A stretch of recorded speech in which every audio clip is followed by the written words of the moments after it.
Olá, estamos começando hoje mais um episódio do MNcast, o podcast da Menezes Niebuhr, que está disponível nas plataformas do Spotify e do YouTube do nosso escritório.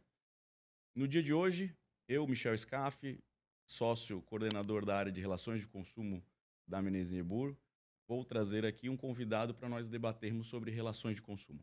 Eu digo sempre que é super importante essa conversa e saber sobre esse tema, porque todos nós somos consumidores. Em vários momentos no nosso dia, qualquer pessoa é um consumidor, pratica estar numa relação de consumo.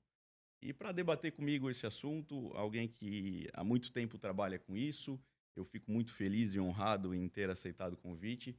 Vem aqui hoje o Gabriel Meurer, vereador Gabrielzinho, que há muitos anos trabalha com essa área, é uma das principais bandeiras da sua atuação. O Gabriel, para quem não sabe, é advogado, já foi diretor do Procon, ele vai contar um pouco sobre isso, e hoje em dia é vereador da Câmara de Vereadores de Florianópolis. Gabriel, muito obrigado por teres aceitado o nosso convite, fico muito feliz com a tua presença. Doutor Michel, primeiro é uma satisfação a gente poder estar fazendo parte desse bate-papo, dessa conversa, trazendo um pouquinho da experiência do que a gente trabalhou ao longo dos anos aí no Procon também, um pouquinho do legislativo e principalmente debater um assunto que é de extrema importância para toda a sociedade, como tu mesmo falou. Hoje todo mundo é consumidor. Durante toda a época do dia, desde a época que nasce até a hora que morre também, acaba sendo consumidor, participando de uma relação de consumo, e a gente poder esclarecer e bater esse papo aí para a população, acho que é extremamente válido. Então, parabéns aí pela iniciativa e a gente está sempre à disposição. Perfeito. Vamos começar esse nosso bate-papo. De fato, é para ser um bate-papo aqui, para nós dois darmos nossas opiniões e discutir alguns temas. Falo nada muito técnico, é para as pessoas entenderem o que pode acontecer numa relação de consumo. E primeira coisa, eu acho até para posicionar o público e entender um pouco quem é o Michel, um pouco quem é o Gabriel e o que nos motiva cada um, porque a gente tem às vezes alguma visão um pouco diferente pela nossa atuação no dia a dia de trabalho.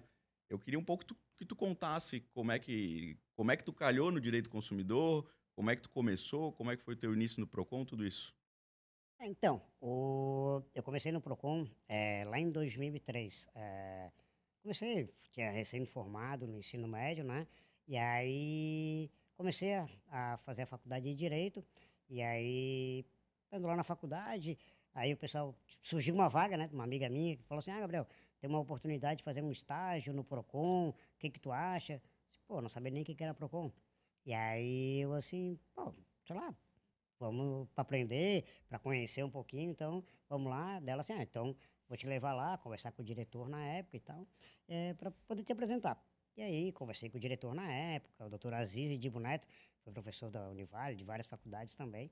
E aí ele falou, tu sabes como é que funciona, tem toda a montoeira de currículo, mostrou uma pilha de currículos e tal. Ah, mas o que que faz tu querer vir trabalhar aqui? Eu falei, cara, tô aqui para querer aprender, para poder contribuir, para poder ajudar e conhecer áreas novas. Aí lá na época ele acabou dando a oportunidade, e aí eu comecei trabalhando no Procon em 2003, na época no Procon do Estado ainda, e na época eu trabalhava num 1512, né, que era 1512 antigamente, o número, tirar a dúvida do Estado inteiro, tu recebia, e aí eu trabalhava no atendimento por telefone. Telefone e e-mail, né, que respondia às dúvidas dos consumidores. Eu trabalhava numa salinha pequenininha, tinha um quadro gigante, não tinha nem muita questão de internet, então muito pessoal acabava tendo lá os números e tirando as dúvidas. E aí fiquei lá durante um tempo, depois fui para o setor de atendimento, depois acabei indo também para conciliação, então acabei passando por todos os setores do Procon. E depois de formado, isso em 2008, 5 anos depois, né, acabei me formando e surgiu uma vaga para ser assessor jurídico do Procon do Estado. E aí uma responsabilidade também, de tocar toda a parte do jurídico do Procon do Estado. E aí acabei ficando lá até 2014 e durante 6 anos, na verdade, como no Procon e no jurídico do Procon, fazendo audiências, fazendo processos, dando palestras também em todo o estado, implantando o Procon, orientando Procons dos municípios, que a maioria aí não tinha muita, até hoje, na verdade, muitos municípios não têm a estrutura que um Procon de Florianópolis tem, que o Procon de grande cidade acaba tendo, então a gente acabava dando esse suporte, essa orientação também para os PROCONs, e onde eu fiquei até 2014. Em 2014, eu acabei recebendo um convite para assumir a diretoria do PROCON de Florianópolis. Mas saí de diretor para assumir como diretor, de assessor jurídico para assumir como diretor, e aí foi uma responsabilidade grande, e aí tu gerenciar um órgão do tamanho do PROCON, então é uma responsabilidade, e aí acabamos fazendo um bom trabalho lá também, e aí fiquei lá por 2 anos como diretor do PROCON de Florianópolis, e também na época do PROCON do Estado assumi também a diretoria do PROCON do Estado, e aí acabei ficando até 2016, na metade de 2016, onde aí acabou surgindo a possibilidade, o convite, a intenção de vir a candidato a vereador. E aí tive que sair, obviamente, porque era cargo de confiança, tive que sair por causa da legislação eleitoral. E aí me candidatei e acabei me elegendo a vereador. Só que, mesmo na atuação como vereador, a gente acaba sempre se envolvendo, defendendo a questão da defesa do consumidor, trazendo as pautas para dentro do legislativo. Então, tudo a gente acaba saindo do defesa do consumidor, da defesa do consumidor nunca sai da gente, né? Então a gente sempre acaba continuando e até hoje a gente continua. E depois, futuramente, em 2021, acabei depois assumindo também como secretário municipal da Defesa do Cidadão, durante um ano, 10 meses ali, também assumindo a secretaria que envolvia o PROCON. Então a gente continuou também fazendo trabalho em 2021. Então foi uma trajetória bem bacana aí, quase 14 anos. Um longo caminho, com certeza, mas Bastante. tem muito mais pela frente. Mas realmente eu me lembro dessa atuação, os ouvintes entenderem um pouco. Gabriel, tu é um ano mais velho que eu me lembro de ti no Coração de Jesus, por causa dessa pequena diferença que a gente tinha no colégio. E a gente estudou na mesma faculdade, tu também é um ano acima que eu. E realmente eu me lembro dessa tua mudança. Eu no começo da minha advocacia para o consumidor, em defesa do direito do consumidor, não para o consumidor, pela atuação do nosso escritório, sempre defendendo empresas. Eu me lembro, sim, a gente ter ocasiões de discussões de defesa de processo no PROCON estadual, ali na Vitor Meirelles, Na era Vitor naquele Meirelles. prédio, acho que hoje até está abandonado aquele Não, prédio, não tá? estão até derrubando Estão agora o prédio. derrubando, o prédio estava Tá condenado, condenado. alguma coisa assim. Numa salinha pro canto PROCON ali, né? Tudo em ferrugem, Me tudo lembro cheio de. disso. E depois já em algumas reuniões do PROCON municipal, naquela época já foi ali na Teve na Tenente Trajano, na Silveira, Tenente teve na Silveira, na Trajano. Trajano, depois uma sala. Mas realmente eu me lembro dessa tua atuação e a gente sempre nesses dois lados um pouquinho diferente. O Gabriel, obviamente, do lado do PROCON, entendendo o lado do consumidor, que eu entendo, eu sempre falo, eu defendo o direito, né, do consumidor. O direito do consumidor, as relações de consumo, elas têm uma lei, ela precisa ser aplicada.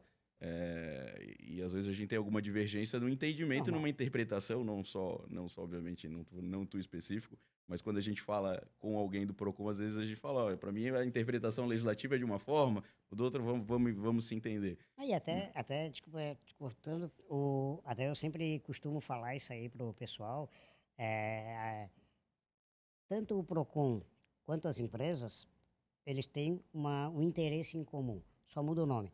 O PROCON é consumidor, para a empresa é cliente. Todo mundo tem o interesse em fazer uma boa relação de consumo e trazer e defender os seus interesses enquanto consumidor. Então, tudo isso aí. Obviamente, existem questões que existe uma certa divergência, isso aí é normal. Isso aí não só na relação de consumo, mas no direito.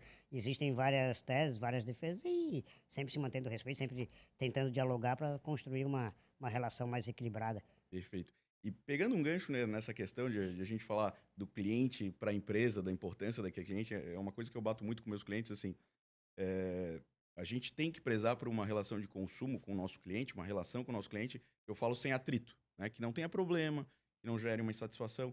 É tão custoso para uma empresa ter um cliente comprando para ela, né, que fala que é o custo de aquisição daquele cliente, que tu não podes deixar uma brecha, um atendimento ruim, uma falta de informação prejudicar isso e o cara a pessoa deixar de ser o teu cliente. E é nessa linha que eu tento focar minha atuação hoje. Semana passada eu estava com uma reunião com um promotor de defesa do consumidor de São Paulo. A gente discutindo um tema, ajustando uma intimação que ele fez para um cliente meu. E ao final tudo se resolveu. Ele falou, gostou da nossa da atuação da forma que a gente foi, bem transparente. E eu falei, cara, a minha luta é essa, né? No caso era um site que a gente precisava ajustar. cada um entendeu de uma forma e depois chegamos num mesmo caminho. E eu falei, o site é fácil resolver. A gente tem uma informação num site, eu preciso mudar se não está de acordo, ou melhor adaptá-la, deixar uma informação mais clara para o consumidor. A dificuldade, às vezes, é a gente dar aquela formação necessária para um funcionário de uma loja quando está atendendo um público lá numa rua, né? Aquele vendedor de uma loja no centro da cidade que às vezes está distante do jurídico da empresa, né? Essa necessidade, eu vejo muito essa e sempre a gente já conversou sobre esse tema alguns anos atrás quando estava em frente aqui ao Procon, não lembro se era o Procon ou a secretaria. É sempre dado esse enfoque na informação para o consumidor. E precisa ter um trabalho maior, e eu acho que aí o Ministério Público, obviamente os advogados, mas também as instituições que defendem o consumidor, de tentar trabalhar com as empresas para justamente trazer esse conhecimento, porque por mais que a empresa e o dono da empresa, às vezes, eu tenho essa ciência, né? Eu quero ter uma transparência com o meu cliente, uma informação adequada, mas às vezes o funcionário não sabe. Hoje, perfeita a tua colocação, acho que a gente deve prezar muito pela questão da educação do consumo. E a educação do consumo, ela abrange todos os pontos, tanto o lado da empresa quanto o lado do consumidor. Tu citou alguns exemplos aí quando a empresa tem um jurídico, mas existem muitas empresas familiares que não têm jurídico. E aí passa de pai para filho, de vô, de aí vai por toda a família. E mas sempre foi assim. Por que que eu vou ter que mudar agora? E às vezes não faz por má fé ou por mau caratismo, não, faz porque às vezes tem o desconhecimento da legislação. Embora tenha falar, não, ninguém pode alegar desconhecimento da lei, mas existe, isso é fato. Então não, a gente não pode também entrar numa utopia e dizer que isso não existe. Claro que existe, tem gente, obviamente, tem pessoas que fazem por má fé, outras não. Mas eu acho que a função até do próprio PROCON, e eu sempre defendi isso, principalmente na época do PROCON do Estado, é fazer uma educação para o consumo. Fazer palestras para o consumidor, para o fornecedor. Teve uma época que a gente tinha um caminhão, o PROCON do Estado tinha um caminhão que ele rodava o Estado inteiro, dando palestras junto com trazendo escolas para as crianças, trazendo jovens, trazendo setores empresariais. Eu, particularmente, dei uma palestra tanto em Bituba quanto em Criciúma, na Unesc, na faculdade, também junto para a CIG, também, que era da questão do setor empresarial. E porque o interesse do PROCON não é simplesmente chegar uma reclamação e lá tacar-lhe a multa. Não, o nosso interesse é que não tenha essa reclamação. Que simplesmente já seja resolvido lá na ponta, que já tenha isso aí, para não gerar um litígio, para não gerar um processo administrativo, para não gerar um processo judicial, que é ruim para todo mundo. É ruim para o consumidor que vai ter que buscar um advogado, porque, embora tenha a questão do juizado especial, mas muitas vezes tu não tens o conhecimento necessário, tu vai acabar sendo engolido no juizado especial. Para a empresa, muitas vezes, ter que depender de um custo de um advogado para poder defender ele durante toda a tramitação do processo. Isso acaba gerando, às vezes, um valor até maior do que simplesmente devolver o processo, o produto, o serviço. Então, achar esse equilíbrio, muitas vezes, é o importante. E para isso, eu acho que o PROCON ainda peca muito, o PROCON do Estado principalmente, nessa questão da educação para o consumo e, principalmente, orientar também os próprios PROCON, porque, às vezes, o PROCON ele acaba não tendo o conhecimento necessário para poder passar essa informação para o fornecedor e para o consumidor. Então, o PROCON estadual, muitas vezes, ele faz o mesmo, se confunde até mesmo por estar sediado no mesmo local, em Florianópolis, tanto o PROCON municipal quanto o PROCON do estado, acaba fazendo o trabalho mesmo. Uhum, O que é o errado. Se confunde a Se atuação confunde. de um com o outro, o consumidor às vezes não sabe o que fazer. O consumidor que é de Florianópolis, ele pode ir até tanto no PROCON de Floripa quanto no PROCON do estado. Mas o PROCON, quem é de outros municípios, acaba indo só para o PROCON do estado. Só que o PROCON do estado ele deveria focar muito mais em atender consumidores, às vezes que não são, onde não tem municípios, onde não tem PROCON, mas principalmente na questão da orientação. Fazer notas técnicas, traçar normativas, orientar, fazer a política estadual da defesa do consumidor, que é o que muitas vezes acaba pecando e isso que realmente o PROCON tem que dar um enfoque maior.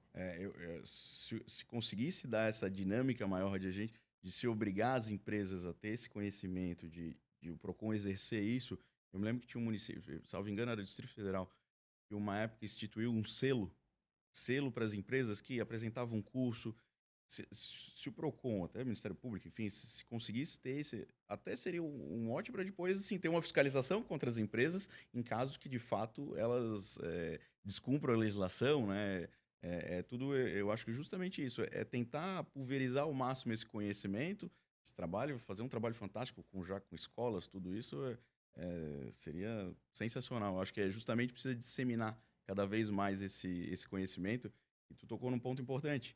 Eu sempre falo que quando a gente recebe alguma ação judicial, das várias que chegam por dia, eu falo muito hoje no custo, né? O custo de litigar é caro, Muito caro. né? Resolver aquela demanda no começo é muito mais barato. Às vezes a gente pode não ter, a gente tem até razão, mas é mais fácil resolver por aquele custo do que brigar com o cliente, do que ter o custo de uma multa depois do PROCON, de uma sanção, ter recurso administrativo, ter tudo aquilo ali, atualizações, e processo judicial ainda, Entrar com da anulatório. questão com o cliente ainda, né? Porque a Não, gente está fora o falando, às cliente. vezes, questões com o próprio PROCON, também com o cliente. Então, de fato, eu acho que é algo que deve ser investido, e eu falo, é o que eu gosto mais hoje de gastar o meu tempo, seria fazer assim, só essa parte consultiva, de fazer as empresas entenderem e, de fato, aplicarem um melhor ou a melhor legislação possível para o direito do E consumidor. até falando não só na questão jurídica, na verdade, e atuação tanto na questão judicial ou administrativa, mas principalmente falando em mercado, porque as empresas também visam, é natural, a empresa visa o lucro, visa o mercado, até para ela, porque hoje tu pega o pós-venda, na verdade, é o que é o mais difícil, tu fazer esse pós-venda, porque hoje, se uma empresa te atende bem, dificilmente o cliente ou a pessoa vai falar, pô, aquela empresa me atendeu bem. Agora, se ela te atende mal, com certeza ela vai falar para um monte de gente. Uhum. É natural. Então, isso é ruim. Ainda mais com o mercado tão competitivo que tem hoje. Cara, a empresa X não me atendeu bem, eu vou para a empresa Y. E acabou. Perfeito. Entendeu? Eu sei, eu conheço uma empresa que eu falo assim, e é uma empresa que tem, todo mundo sabe disso. É uma empresa que poucas reclamações tem pelo número de vendas, porque eles têm um trabalho fantástico de pós-venda, de política de troca, de política de atendimento.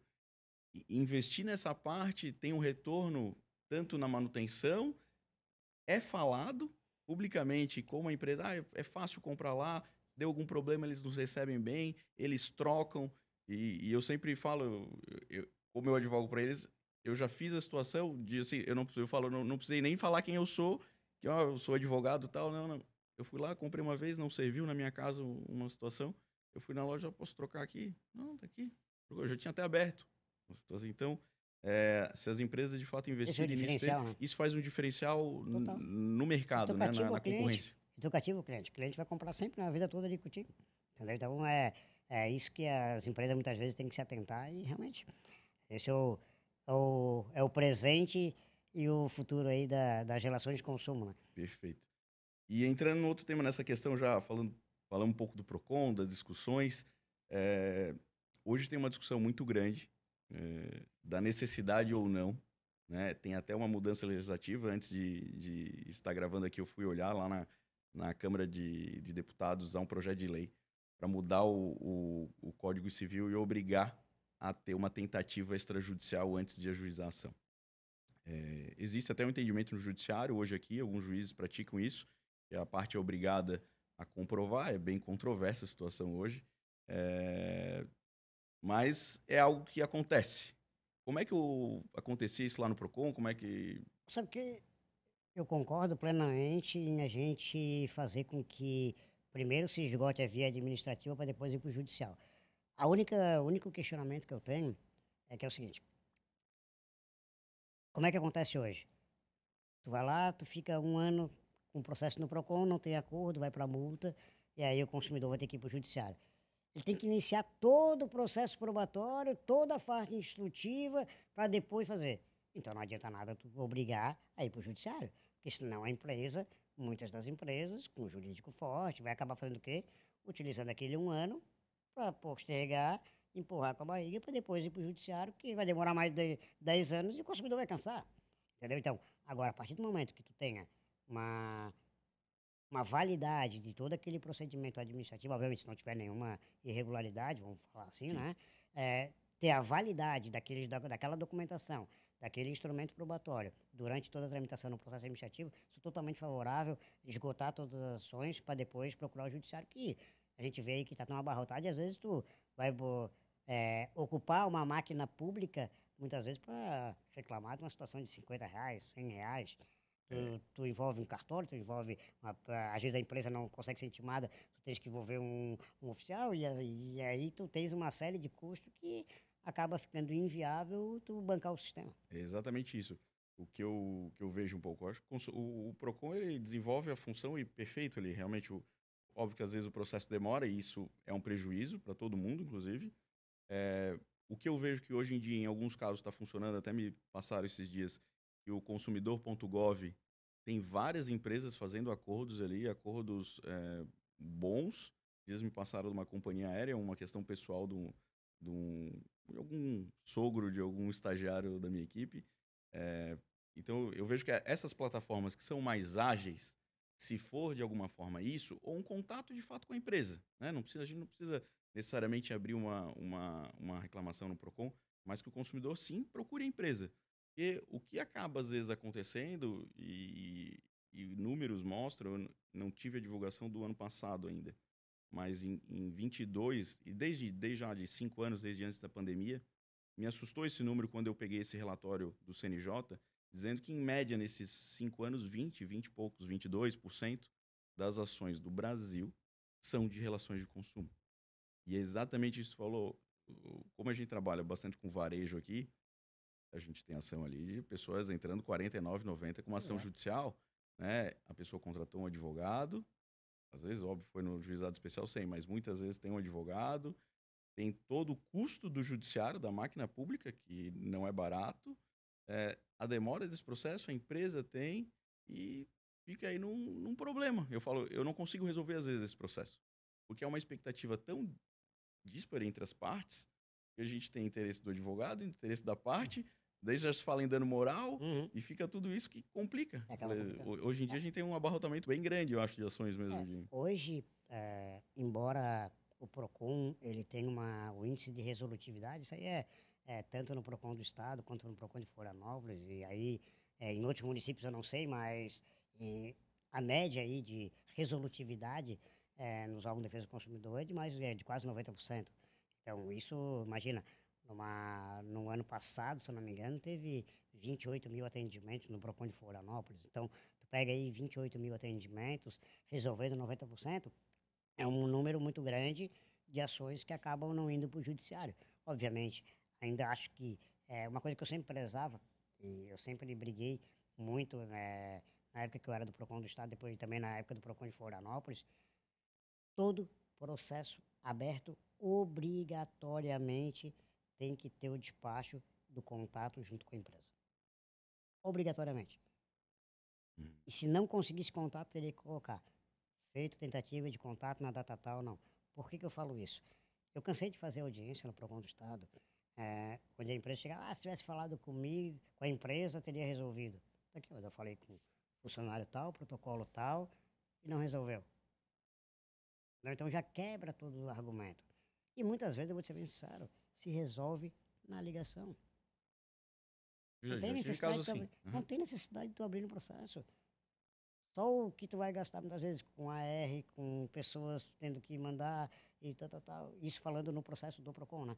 Agora, o consumidor.gov, para quem não conhece, é uma plataforma muito bacana, implementada pela Senacon, Secretaria Nacional de Defesa do Consumidor.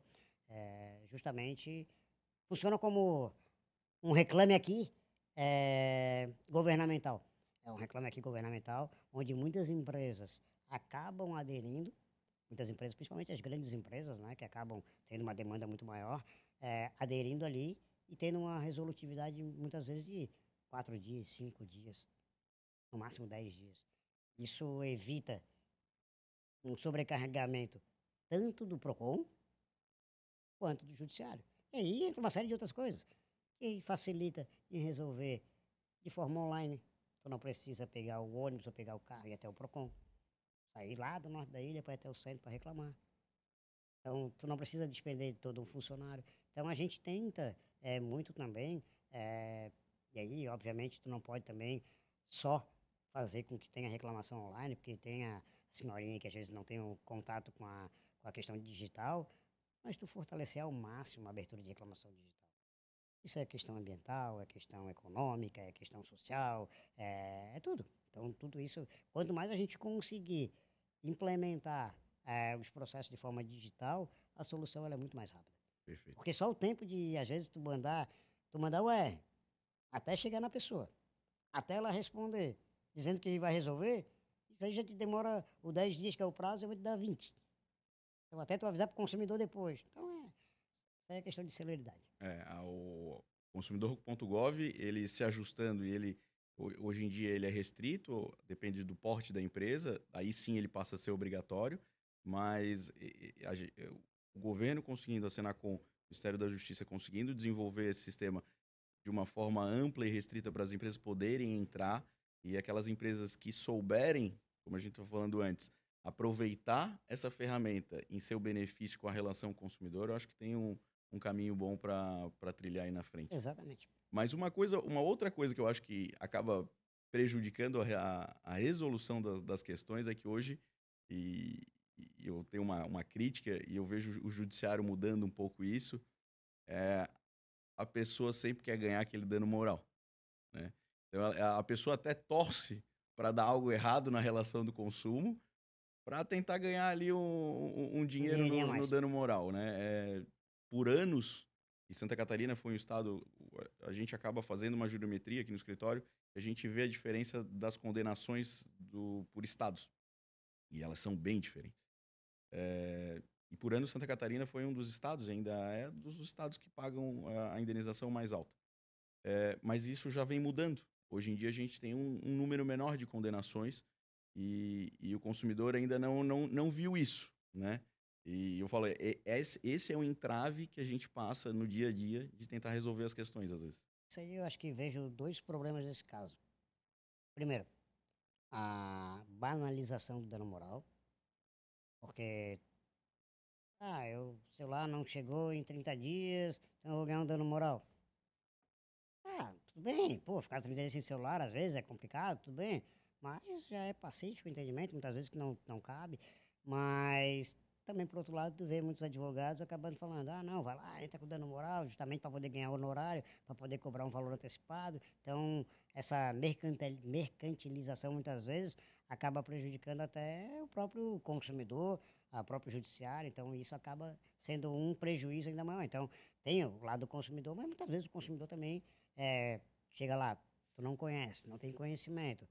Chega uma pessoa, que é um advogado, te fala ali, não, tu tens possibilidade de ganhar 30, 40, 50 mil reais, tal. É óbvio que o consumidor vai falar, não, então vamos lá, não tenho nada a perder.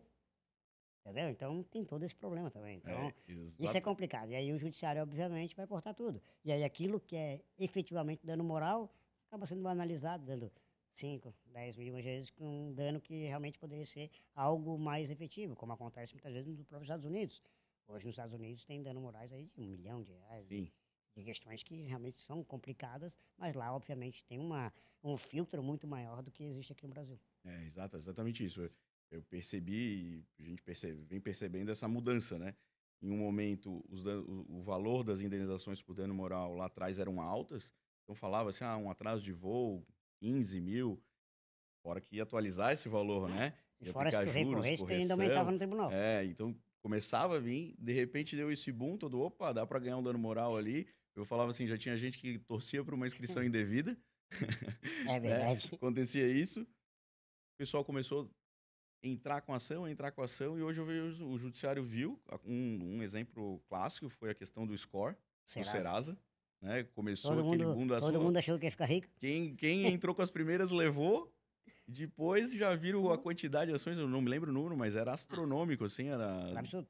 mais de 100 mil ações em Florianópolis tinha na qualquer época. pessoa poderia entrar com ação. Tá aqui o score, vazou o dado, e vai ali, tem uma negativa, com base no teu score que não poderia, e aí acaba protocolando, bastava pegar o número do CPF da pessoa e vai. E todo mundo estava dando ali 10 mil reais, 10 mil reais, 10 mil reais, 10 mil reais, e acabou, obviamente, sobrecarregando, aí depois teve a decisão da CJ e acabou tudo. E é isso Acabou com o mesmo. sonho de um monte de gente. Acabou com o sonho do dinheiro ali. Essa parte da moral. Acertadamente, né? Eu entendo perfeitamente que às vezes tem que ter, sem dúvida nenhuma, dano moral. Mas hoje em dia eu vejo assim, acabando. Às vezes tu pega uma ação ali, atrasou um dia o produto, chegou, o correio atrasou a entrega e a culpa é da empresa, né? Então, falando de uma empresa pública, Sim. né? Prestando de serviço, não que fosse uma empresa privada. Atraso de voo, parou de ter dano moral, que antes tinha bastante. Hoje, quando tem, são bem poucos, principalmente para cancelamento. E hoje vem aquela teoria do desvio produtivo, que muita se fala, para o pessoal ouvinte entender que é a indenização pela perda daquele tempo útil do consumidor. Ele podia estar usando para trabalhar, para fazer outra coisa, e ele está lá gastando. Então, está todo mundo justificando isso hoje. Eu falo, quem conhece o Marcos, que fez essa teoria do Sassoon, ele bem qualifica ela, assim, é a perda excessiva do tempo do consumidor, né? E não é eu ligar para o saque da empresa aérea que não me atendeu, eu ficar tentando resolver alguns minutos. Isso faz parte do nosso dia a dia, né? Então, é difícil essa situação, eu compreendo, mas é um entrave para resolver essas ações judiciais que a gente tem em trâmite. E aí, às vezes a empresa até oferece, às vezes, sabe que às vezes pode ter um dano moral, mas oferece um valor que aí o consumidor acaba não aceitando, achando que poderia ganhar mais, e aí vai para frente, aí chega na hora da decisão, o juiz não dá nem para um nem para outro, acaba não dando nada. Então, às vezes mais vale um bom acordo do que uma grande demanda, né? É isso mesmo. E no legislativo, o que tem ali de, tu já vê assim, de mudanças de lei, proposituras aí, principalmente para cá, alguma coisa na verdade, chegando? com relação à defesa do consumidor, propriamente dito, não tem tanta legislação nesse sentido, até porque muitas vezes é de competência da própria União, né? Então acaba não sendo por parte do PROCON. Existia uma época uma discussão sobre a questão do estacionamento fracionado, se poderia ou não, só que aí teve uma legislação aprovada na época que poderia cobrar de 15 em 15 minutos, porque hoje tu paga a fração da hora, né? Aí, se passou 5 minutos, tem que pagar mais uma hora cheia. Alguns dão a tolerância, outros não, mas vamos lá, é uma hora, isso falando na letra fria, né? E aí foi criado um projeto de lei na época, limitando em 4 quartos de hora, que seria de 15 em 15 minutos, só que acabou sendo declarado inconstitucional, porque não poderia. Também teve outras situações de que, obrigando também a empresa que não comparecesse numa audiência, ela seria multada também obrigatoriamente no PROCON, que não pode também. Então, ela pode responder por outros crimes de desobediência, mas não poderia, em tese, ser condenada por multa simplesmente pelo não comparecimento. E sim, isso tem demais. Até no PROCON, tem muitos PROCONs que ainda acabam utilizando. Tem. Isso hoje a gente, de vez em quando, recebe. Esse problema, hoje em dia, o pró-consumidor, né, nem falando aqui de Santa Catarina, a gente tem uma atuação, às vezes, bastante em outros estados.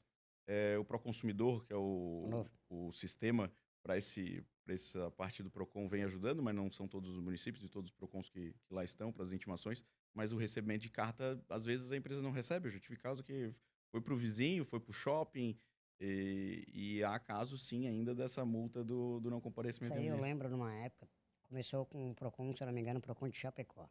Isso lá em 2013, 2012, começou as primeiras decisões com base nisso aí. Multa fixa pelo não comparecimento, começou. Aí começou a ter discussões e aí chegou até o PROCON do Estado. Eu lembro na época, a gente fez um parecer dizendo que não caberia. Com base em julgados e tal, e dizendo que não caberia.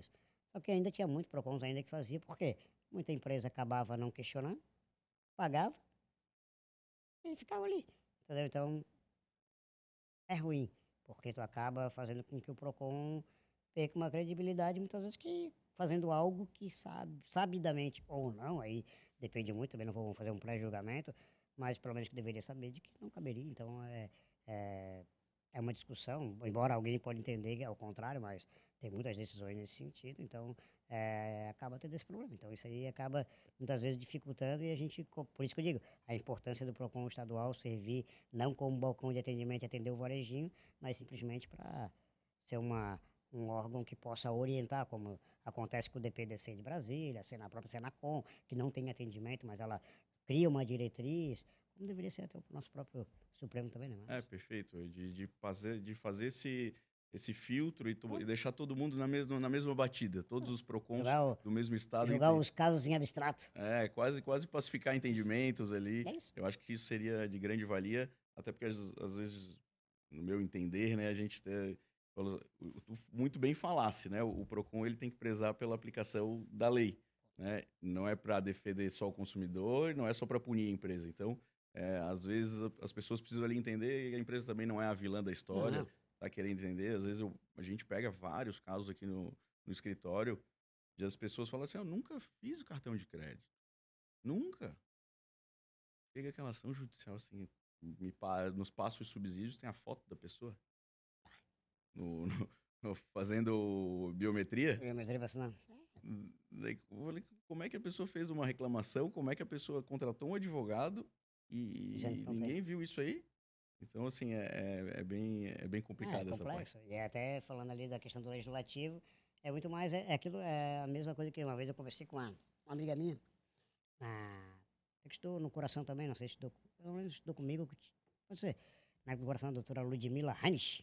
Sim, eu lembro dela, acho que ela Ela estudou contemporânea estudou na faculdade também. é isso. E aí ela fez faculdade também e ela trabalha muito na causa da pessoa com deficiência também, que é uma outra bandeira que a gente atua.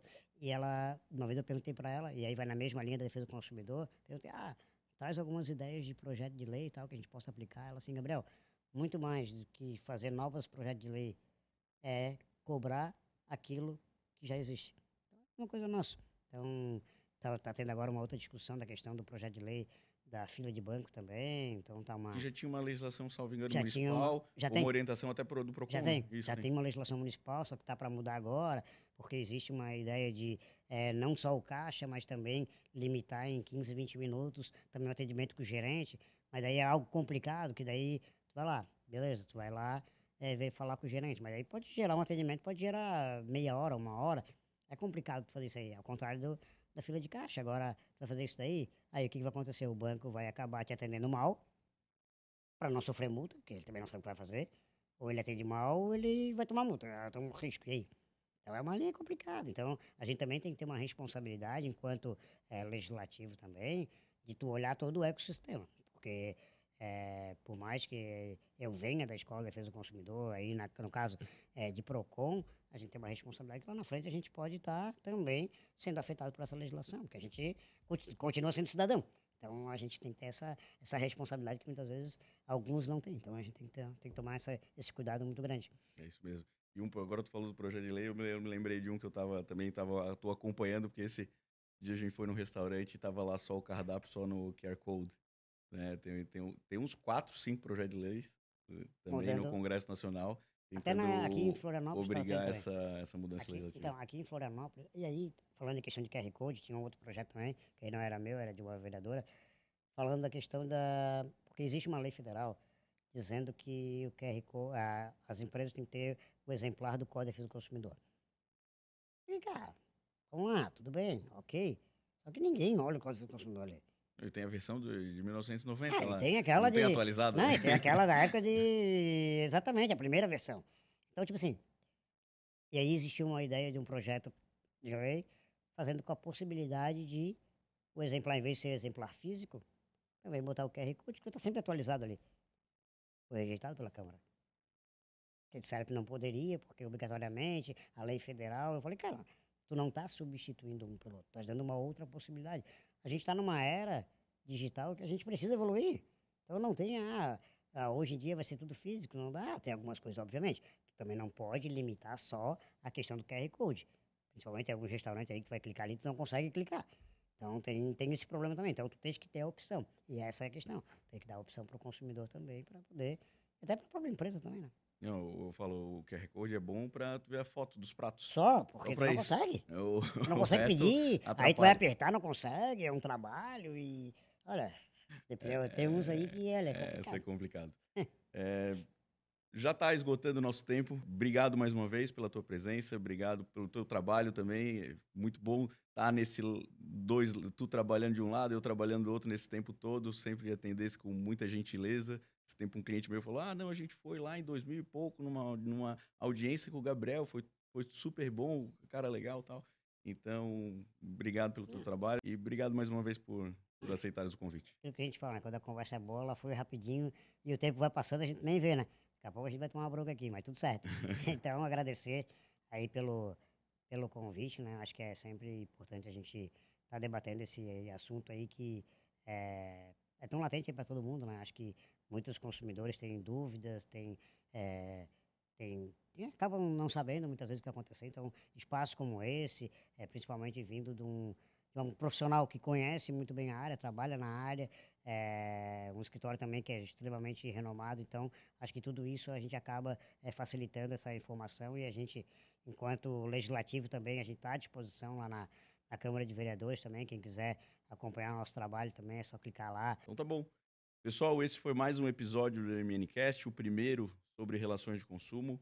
Agradeço vocês por estarem ouvindo esse nosso podcast e acompanhem os próximos episódios que serão liberados nas plataformas Spotify e YouTube. Um abraço. Tchau, tchau a todos.